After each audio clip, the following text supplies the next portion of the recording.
Ketua Umum PSSI Erick Thohir menekankan kepada Coach Shin bahwa laga melawan Jepang dan Arab Saudi apapun caranya harus bisa ambil poin. Dan sebenarnya hal itu cukup realistis mengingat kita bermain di kandang sendiri.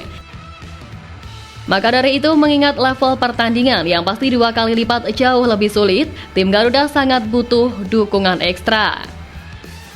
Nah, soal dukungan sendiri, Jepang pun sebagaimana diketahui, kabarnya akan mendatangkan kurang lebih 4.500 supporter ke GBK. Jumlah yang dirasa cukup besar bagi ukuran tim tamu. Namun perlu diingat juga, keluarga Korea yang ada di Indonesia juga akan datang ke GBK buat mendukung tim Garuda.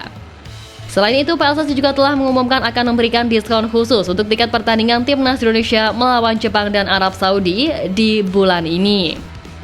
Hal ini sekaligus menjadi kesempatan istimewa bagi para supporter untuk mendukung langsung tim kesayangan mereka dalam 2 laga penting ini. Ya, untuk mendukung antusiasme supporter, PSSI menyediakan potongan harga bagi pemilik Garuda ID. Diskon terbesar diberikan pada kategori tiket premium West and East dengan potongan hingga Rp350.000. Dari harga normal Rp1,7 juta, supporter yang memiliki Garuda ID hanya perlu membayar sebesar Rp1,4 juta. Sementara itu bagi kategori tiket termurah, yaitu Upper Garuda, harga awal Rp300.000 akan menjadi Rp240.000 jika menggunakan Garuda ID. Harga ini diketahui mengalami penurunan jika dibandingkan dengan pertandingan saat versus Australia September lalu. Dan rencananya penjualan tiket ini akan dibuka pada Sabtu 2 November pukul 10.00 waktu Indonesia Barat dengan cara mendaftarkan akun Garuda ID terlebih dahulu pada laman resmi PSSI atau juga bisa melakukan pendaftaran offline di beberapa wilayah yang telah ditentukan. Sementara itu, dengan antusiasme supporter Indonesia yang meluap di laga bulan ini, penggemar dari Jepang pun juga tak mau kalah dengan akan datang langsung ke Stadion GBK untuk mendukung negaranya. Menurut media asal negeri Sakura, kehadiran supporter Jepang ini dikarenakan mereka tidak ingin meremehkan pertandingan melawan tuan rumah. Sebab seperti yang semua pihak tahu, timnas Indonesia memiliki target ambisius untuk lolos dalam gelaran Piala Dunia untuk pertama kali dalam sejarahnya. Tentu saja bukan hal yang sepele bagi supporter Jepang, mengingat mereka harus menempuh jarak jauh dan mengeluarkan biaya yang tidak sedikit untuk ini.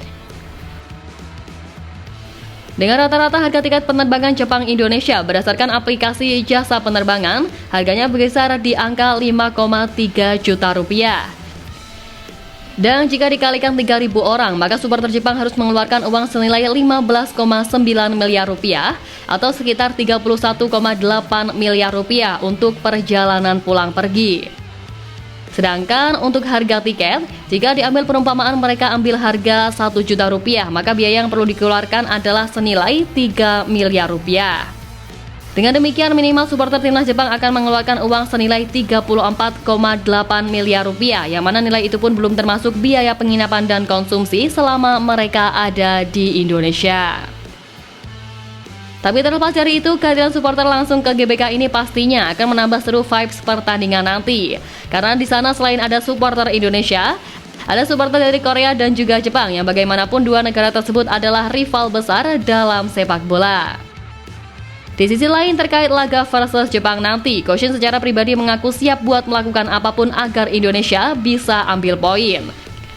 Termasuk kabarnya sebagaimana dikutip di timnaszone_id, kepulangan Sintayong ke negaranya yakni Korea Selatan usai kalah dari Cina kemarin rupanya bukan untuk pelesiran semata.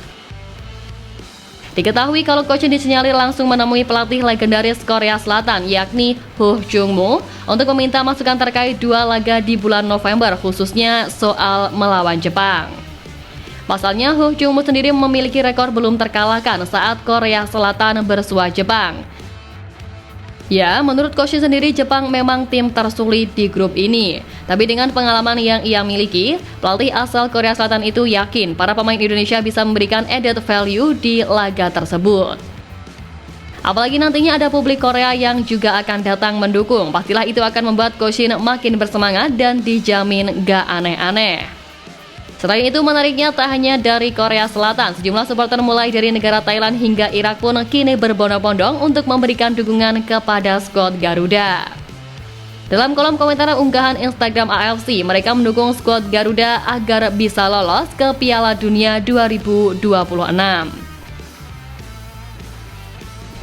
Tentu saja seluruh dukungan yang ada ini harus bisa dijadikan motivasi bagi timnas Indonesia untuk menampilkan permainan yang lebih baik lagi dibandingkan laga bulan lalu. Dan untuk menghadapi tim sekuat Jepang, Indonesia harus membenahi beberapa hal demi menjaga kualitas permainan. Di laga lawan Bahrain dan Cina kemarin, lagi-lagi masalah penyelesaian akhir skuad Garuda masih sangat buruk.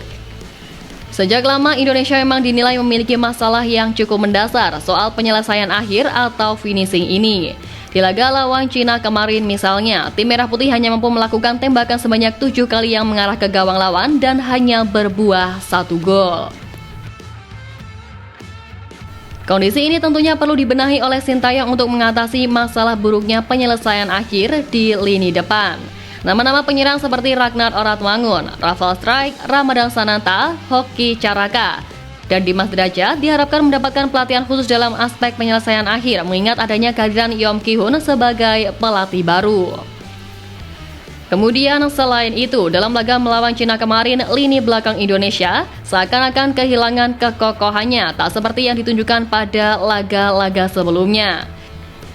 Bahkan 2 gol yang dicetak oleh Cina merupakan buah dari kesalahan koordinasi di lini belakang skuad Garuda. Mengingat Jepang merupakan tim tersubur sejauh ini di grup C dengan telah mencetak 12 gol dari 4 laga, tentunya padunya lini belakang harus lebih ditingkatkan lagi. Apalagi tentunya banyak nama penyerang di sektor depan timnas Jepang yang perlu diwaspadai oleh JIZ dan kawan-kawan di lini belakang. Tak berhenti soal penyelesaian akhir dan lini belakang yang kurang padu, tak dapat dipungkiri bahwa memang kedalaman skuad timnas Indonesia di beberapa sektor masih belum merata. Beberapa sektor seperti bek kanan, bek kiri, dan bek tengah ternyata masih memerlukan kedalaman skuad yang merata. Hal ini harus bisa segera diatasi oleh Sintayong dikarenakan posisi-posisi tersebut merupakan sektor sentral di lini pertahanan timnas Indonesia.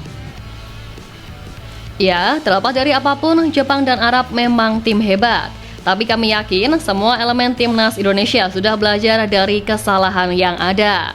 Harapannya jelas, Coach Shin akan menurunkan komposisi terbaik sesuai dengan kapasitas yang dimiliki. Dan pasti Coach Shin juga mengerti karena kemarin dalam evaluasi pun Pak Erik meminta beliau untuk lebih mematangkan taktiknya.